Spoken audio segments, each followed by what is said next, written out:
Hello दोस्तों, कैसे हैं आप लोग। मैं आशा करता हूं कि आप लोग स्वस्थ होंगे। ऐसे स्वस्थ रहिए, मस्त रहिए और मन लगा के पढ़ते रहिए। दोस्तों आज के क्लास में आप लोग बताने वाला हूं क्लास 10th का चैप्टर नंबर दोस्तों आपका 10 है और हिंदी है। मछली कहानी है दोस्तों और विनोद कुमार शुक्ल इनका लेखक है। ये मछली कहानी का जो लेखक है दोस्तों वो विनोद कुमार शुक्ल जी है। और मछली कहानी जो है दोस्तों ये विधा आपसे पूछेगा तो आप बताएंगे कहानी है। ठीक है, चलिए तो इस क्लास को आप लास्ट देखिएगा। इस यानी पर मछली कहानी का आपको सब्जेक्टिव क्वेश्चन बताएंगे दोस्तों।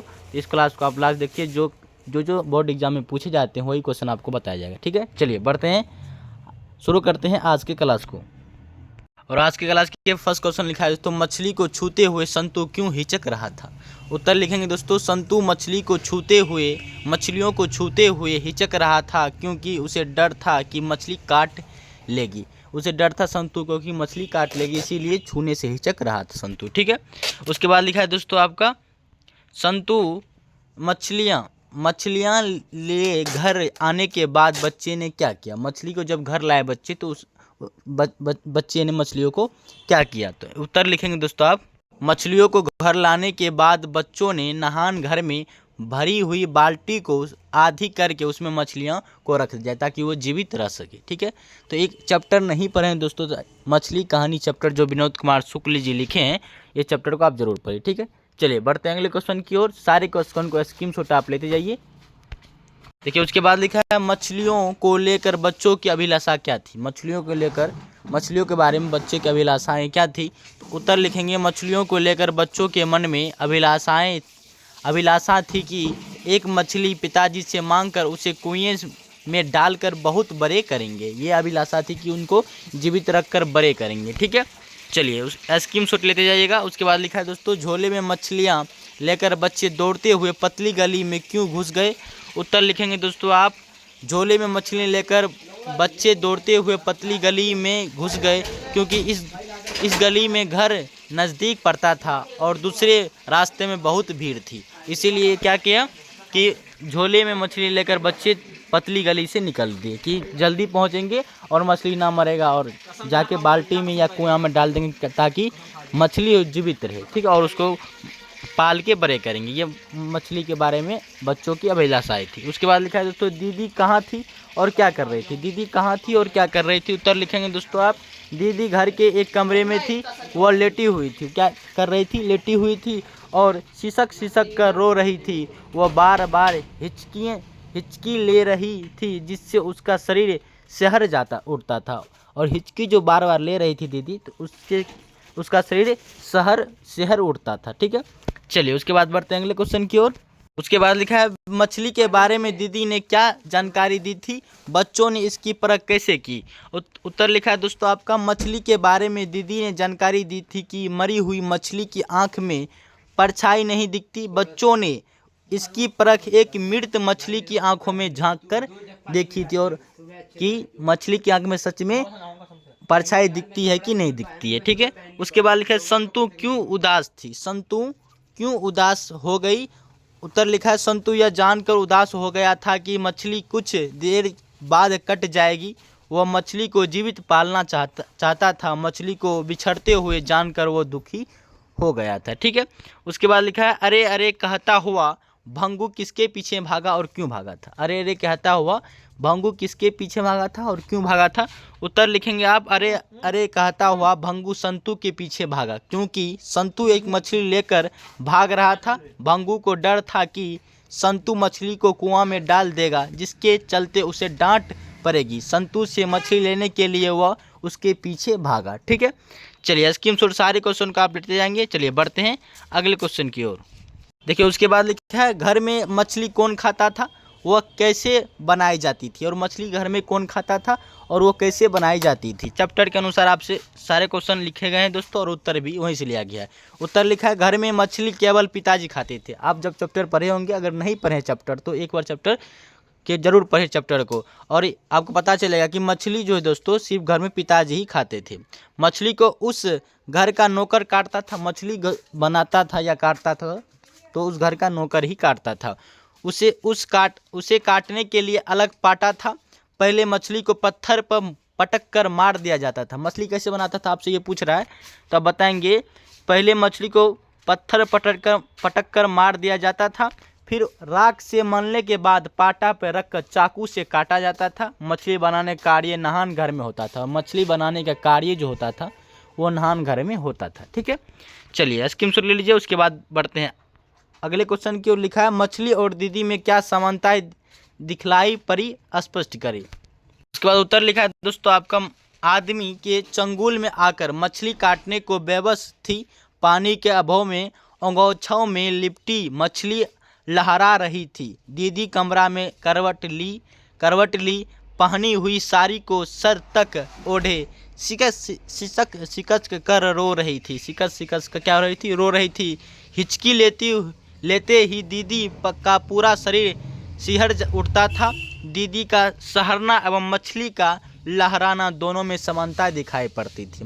दीदी का सहराना और मछली का लहराना जो है दोस्तों दोनों में समानता दिखाई पड़ती थी। इस तरह आप लिखेंगे कि दीदी और मछली में क्या समानताएं दिखाई पड़ी। ठीक है, चलिए उसके बाद बढ़ते हैं अगले क्वेश्चन को दोस्तों। इसको स्क्रीनशॉट आप ले सकते हैं। उसके बाद लिखा है पिताजी किससे नाराज थे और क्यों।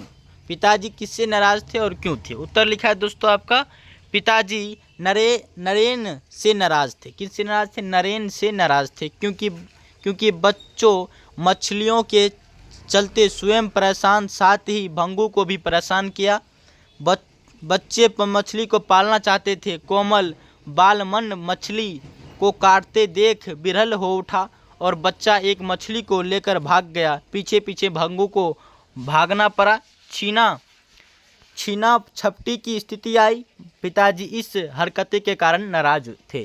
किस पर थे नाराज, ये संतू और नरेंग पर नाराज थे, और ये सारे और भंगू को भी परेशान किया और खुद परेशान हुए, इसीलिए पिताजी इस बात से नाराज थे। ठीक है, चलिए उसके बाद लिखा है कहानी के शीर्षक की सार्थकता स्पष्ट करें। कह रहा है कहानी जो मछली नाम रखा है ये सही है या गलत, उसके बारे में आप बताइए। उत्तर लिखा है दोस्तों आपको, मछली शीर्षक कहानी में एक किशोर की स्मृतियाँ, दृष्टिकोण और समस्याएं हैं।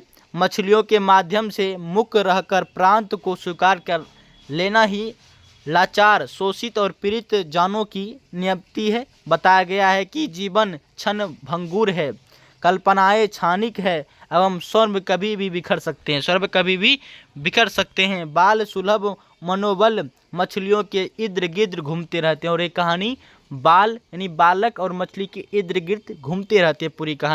पूरी कहानी मछली पर ही आधारित है, और ये पूरी कहानी मछली पर ही आधारित है।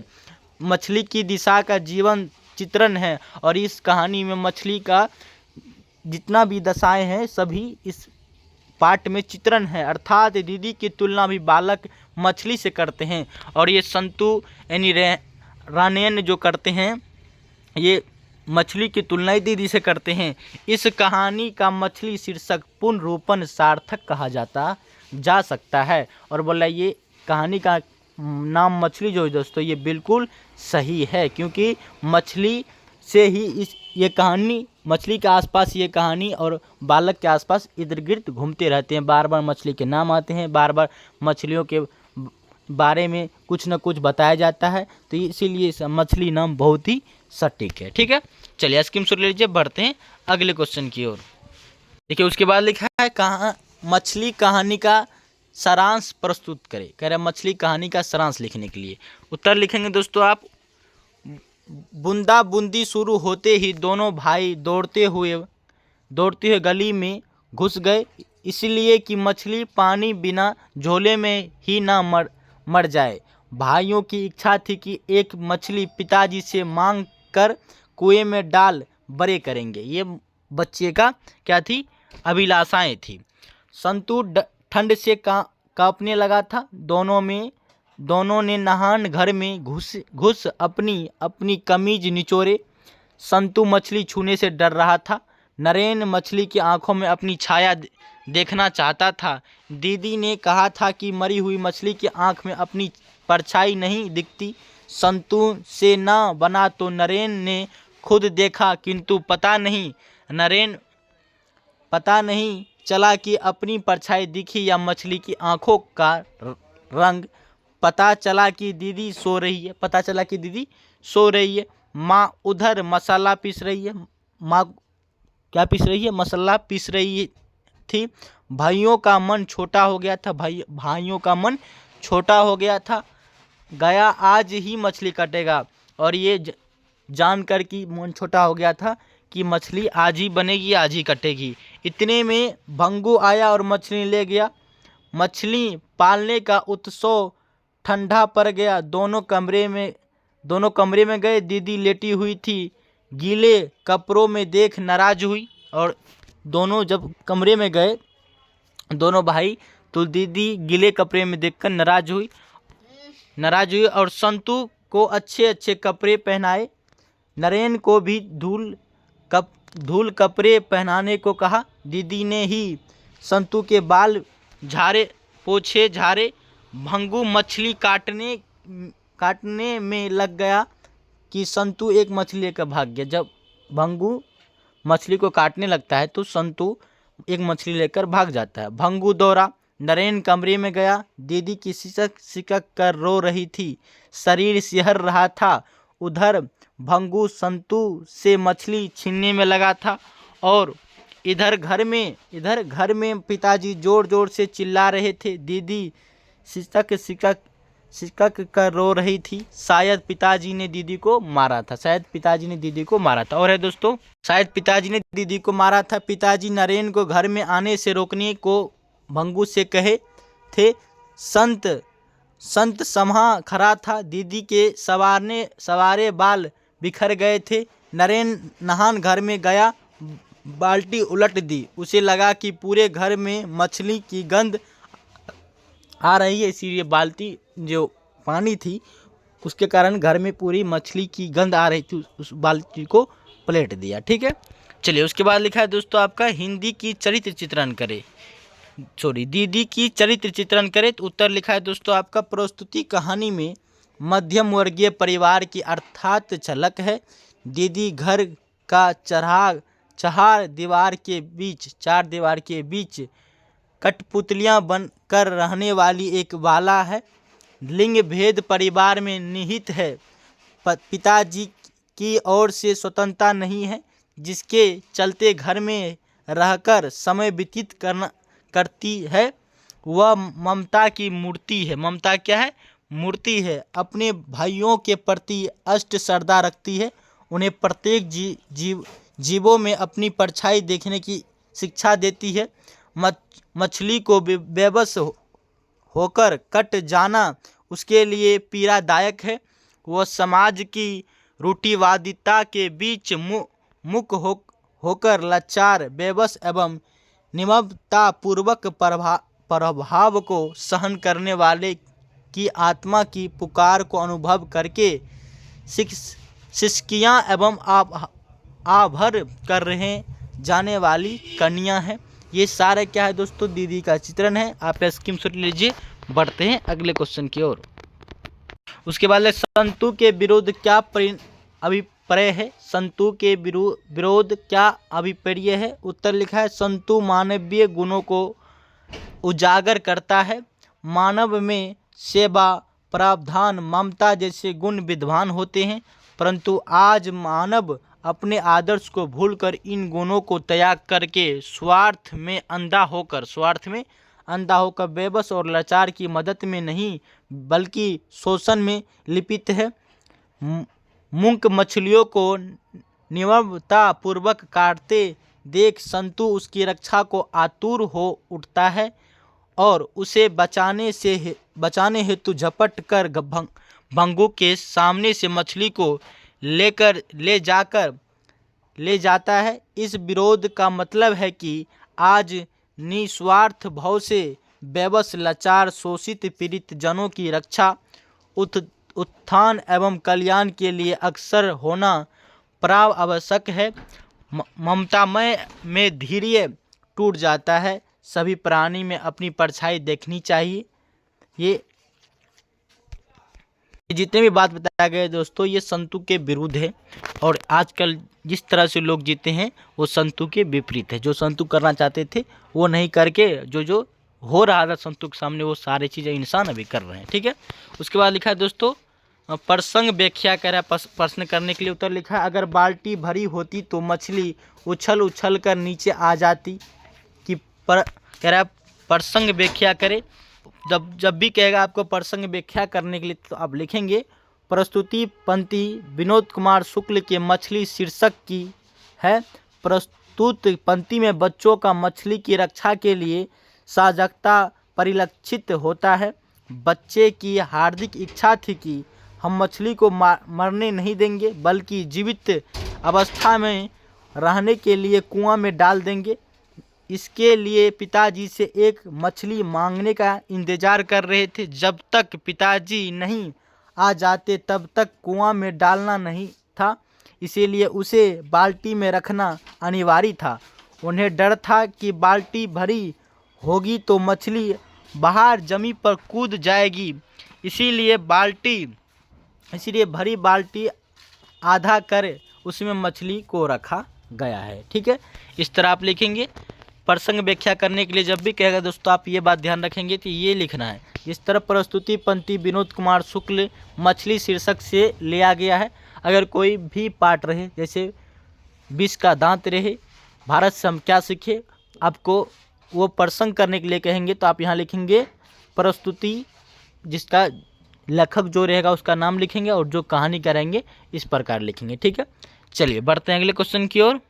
उसके बाद फिर प्रसंग व्याख्या करने के लिए आप कह रहे हैं आपको और पास से देख परछाई दिखती है, प्रसंग व्याख्या करें। वही लिखेंगे आप। प्रसंग व्याख्या करने 2-3 लाइन वही लिखेंगे कि प्रस्तुति पंक्ति विनोद कुमार शुक्ल की रचना मछली की है।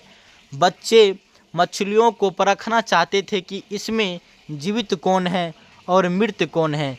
दीदी ने बताया था कि मरी हुई मछली की आंखों में मनुष्य की परछाई नहीं दिखाई देती है।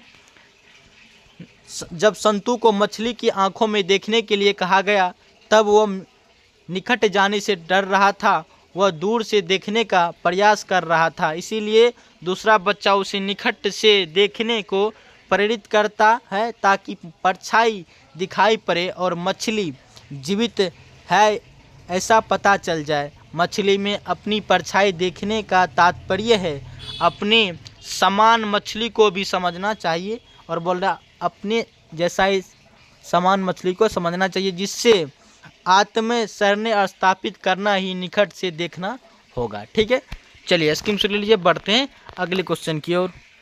देखिए उसके बाद लिखा है नहान घर की नाली झक भर के लिए पूरी भर गई, फिर बिल्कुल खाली हो गई। प्रसंग व्याख्या करें।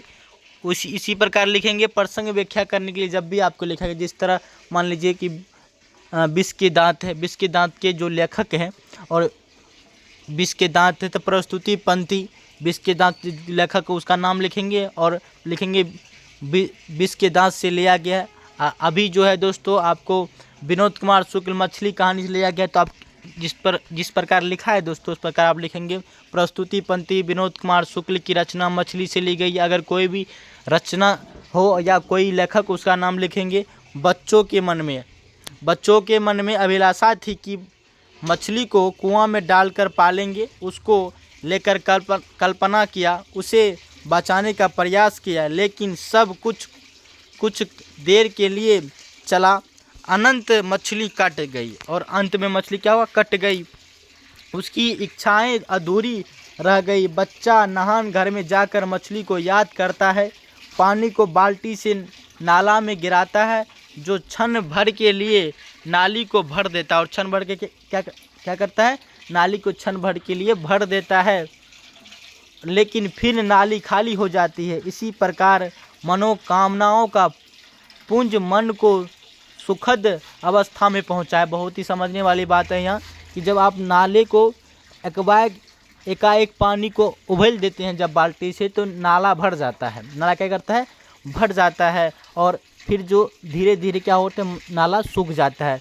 तो उसी प्रकार जब आप मनोकामना को कोई भी चीज़ मांगते हैं तो आपके मन में वो जब ख्याल आता है वो अवसर का कि ये काम करेंगे, तो आपको बहुत खुशी मिलती है। लेकिन कुछ देर के पश्चात परिस्थितियों में विपरीत हो जाता है, वो उल्टा हो जाता है, तो नहीं होता तो आप दुखी हो जाते हैं। सोचते हैं मान लीजिए हम हवाई जहाज बैठेंगे तो खुशी हो सकते हैं आपकी हवाई जहाज में बैठ रहे हैं, ये करेंगे वो करेंगे।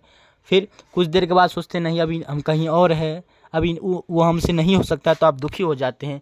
वही प्रकार समझाया गया है दोस्तों कि जब बाल्टी को उबाला जाता है तो नालियाँ भर जाती है और कुछ देर में नाली क्या होती है, सूख जाती है और विपरीत हो जाती है और बिखर जाते हैं। तत्पश्चात अलावा कुछ भी शेष नहीं रहता और वो नाले में कुछ भी शेष नहीं रहता, नाली सूख जाती है। ठीक है, ये व्याख्या करने के लिए क्या है, इसी प्रकार आप व्याख्या जब भी कहेगा करने के लिए तो आप इस प्रकार लिखेंगे। ठीक है, और दोस्तों आप क्वेश्चन समाप्त हो गया। 1 से लेकर लघु उत्तरीय प्रश्न आपको 4 तक बताए और दोस्तों ये प्रश्न करने के लिए बताए 1 से लेकर 3 तक। सारे क्वेश्चन को आप स्क्रीनशॉट ले लीजिए ताकि आप सही से कॉपी पर उतार के नोट बना पाएंगे। चलिए दोस्तों आज के लिए इतना ही। अभी तक हमारे चैनल पर आप नए हैं, चैनल को सब्सक्राइब कर ले और वीडियो आपके लिए थोड़ा भी यूजफुल बना हो तो वीडियो को लाइक कर देंगे, अपने दोस्तों के पास ज़रूर शेयर करेंगे। चलिए शुरू आज की क्लास को यहीं एंड करते हैं, मिलते हैं अगले वीडियो के साथ, अगले सोच के साथ। तब तक के लिए जय हिंद दोस्तों, जय हिंद।